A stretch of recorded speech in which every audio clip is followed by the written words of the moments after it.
Looking ahead on Marketplace, we learned about all things trading cards at 217 Comic Cards and Games, and hopefully you'll learn something new. Plus, travel expert Stephanie Oswald joins me from Seattle to give you holiday travel tips for all of you who are going out of town. Happy Wednesday. It is December 18th. Thank you for joining News Channel 20 Marketplace. I'm your host, Benny. Let's get into our trending stories. Up first, folks, there is 1 week left before Christmas, and that's plenty of time to finish your holiday shopping, but your holiday shipping? We talked about this a few days ago. The first deadline for shipping packages in time for Christmas Day is here.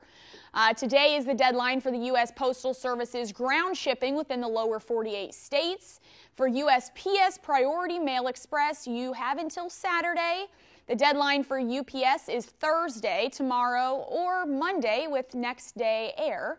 And then for FedEx, if you're willing to pay for it, you can cut it as close as Christmas Eve with same-day shipping. And next, according to a new study, the number of steps you take every day could lead to a reduction in depression symptoms, actually. The study was published on Monday in the journal JAMA Network Open. It found a higher daily step count is associated with fewer depressive symptoms, and taking just 1,000 more steps a day could actually reduce your risk of depression. The study's lead author says it's more evidence that being active is an effective strategy for preventing depression, regardless of the type of intensity or activity of the activity.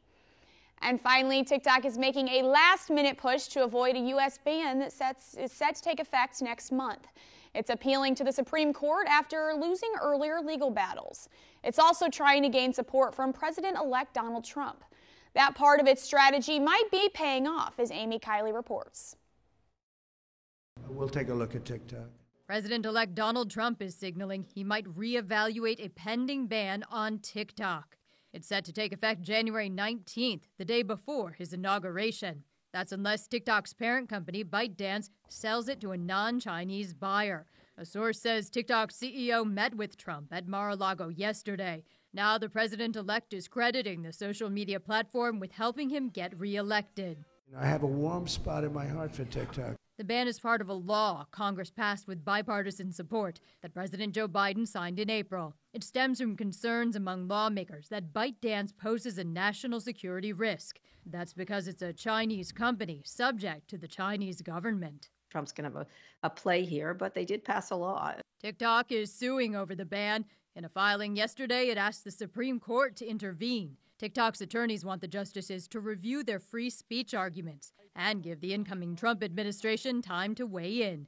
They're asking the Supreme Court to decide on the emergency appeal by January 6th. TikTok says that would give it time to shut down if it looks like the ban will take effect. We'll wait to see what the Supreme Court does. I'm assuming they'll weigh in some way because it's a big constitutional issue.